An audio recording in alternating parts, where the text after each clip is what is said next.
عبدالعزیز بن صہیب نے انس بن مالک رضی اللہ تعالی عنہ سے روایت کی کہ نبی کریم صلی اللہ علیہ وسلم غزوہ خیبر میں تشریف لے گئے۔ ہم نے وہاں فجر کی نماز اندھیرے ہی میں پڑھی۔ پھر نبی صلی اللہ علیہ وسلم سوار ہوئے اور ابو طلحہ بھی سوار ہوئے۔ میں ابو طلحہ کے پیچھے بیٹھا ہوا تھا۔ نبی صلی اللہ علیہ وسلم نے اپنی سواری کا رخ خیبر کی گلیوں کی طرف کر دیا۔ میرا گھٹنا نبی کریم صلی اللہ علیہ وسلم کی ران سے چھو جاتا تھا۔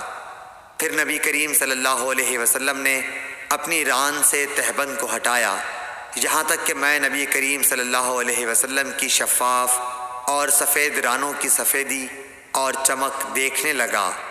جب آپ خیبر کی بستی میں داخل ہوئے تو آپ صلی اللہ علیہ وسلم نے فرمایا کہ اللہ اکبر، اللہ سب سے بڑا ہے، خیبر برباد ہو گیا۔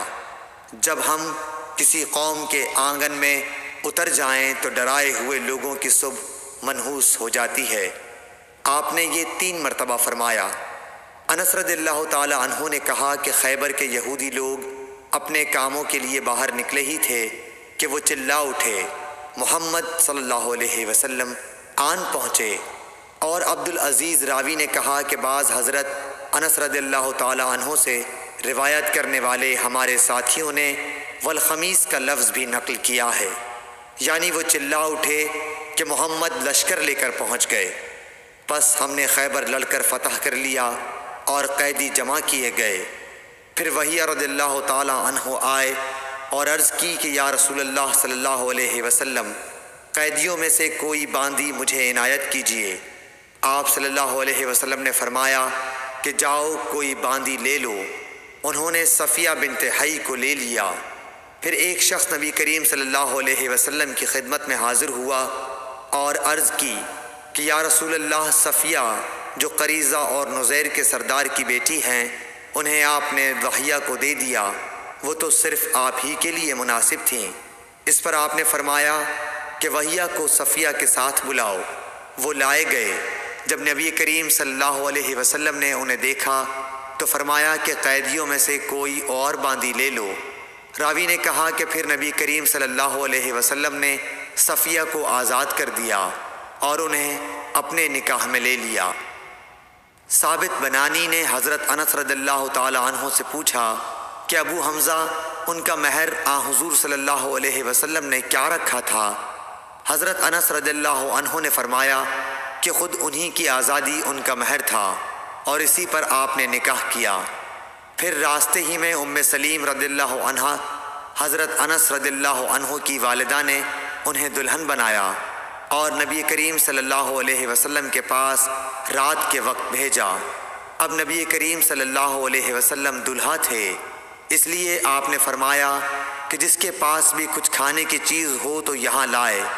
آپ نے ایک چمڑے کا دسترخوان بچھایا، بعض صحابہ کھجور لائے، بعض گھی۔ عبدالعزیز نے کہا کہ میرا خیال ہے حضرت انس رضی اللہ عنہ نے ستو کا بھی ذکر کیا۔ پھر لوگوں نے ان کا حلوہ بنا لیا۔ یہ رسول اللہ صلی اللہ علیہ وسلم کا ولیمہ تھا۔ صحیح بخاری حدیث نمبر 371۔ عروہ بن زبیر نے خبر دی کہ حضرت عائشہ رضی اللہ عنہا نے فرمایا کہ نبی صلی اللہ علیہ وسلم فجر کی نماز پڑھتے اور آپ صلی اللہ علیہ وسلم کے ساتھ نماز میں کئی مسلمان عورتیں اپنی چادریں اوڑھے ہوئے شریک نماز ہوتیں، پھر اپنے گھروں کو واپس چلی جاتی تھیں۔ اس وقت انہیں کوئی پہچان نہیں سکتا تھا۔ صحیح بخاری حدیث نمبر 372۔ ابن شہاب نے بیان کیا کہ انہوں نے عروہ سے، انہوں نے ام المومنین حضرت عائشہ رضی اللہ تعالی عنہا سے کہ نبی صلی اللہ علیہ وسلم نے ایک چادر میں نماز پڑھی جس میں نقش و نگار تھے۔ آپ صلی اللہ علیہ وسلم نے انہیں ایک مرتبہ دیکھا، پھر جب نماز سے فارغ ہوئے تو فرمایا کہ میری یہ چادر ابو جہم عامر بن حذیفہ کے پاس لے جاؤ اور ان کی انجانیہ والی چادر لے آؤ، کیونکہ اس چادر نے ابھی نماز سے مجھ کو غافل کر دیا۔ اور ہشام بن عروہ نے اپنے والد سے روایت کی، انہوں نے عائشہ رضی اللہ عنہا سے کہ نبی صلی اللہ علیہ وسلم نے فرمایا کہ میں نماز میں اس کے نقش و نگار دیکھ رہا تھا، پس میں ڈرا کہ کہیں یہ مجھے غافل نہ کر دے۔ صحیح بخاری حدیث نمبر 373۔ عبدالعزیز بن صہیب نے انس رضی اللہ عنہ سے نقل کیا کہ حضرت عائشہ رضی اللہ عنہ کے پاس ایک رنگین باریک پردہ تھا جسے انہوں نے اپنے گھر کے ایک طرف پردے کے لیے لٹکا دیا تھا۔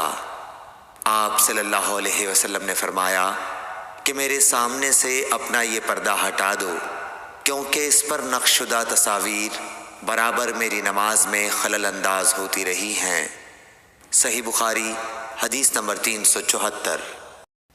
عقبہ بن عامر نے کہا کہ نبی کریم صلی اللہ علیہ وسلم کو ایک ریشم کی قبا تحفے میں دی گئی، اسے آپ نے پہنا اور نماز پڑھی، لیکن آپ جب نماز سے فارغ ہوئے تو بڑی تیزی کے ساتھ اسے اتار دیا، گویا آپ اسے پہن کر ناگواری محسوس کر رہے تھے۔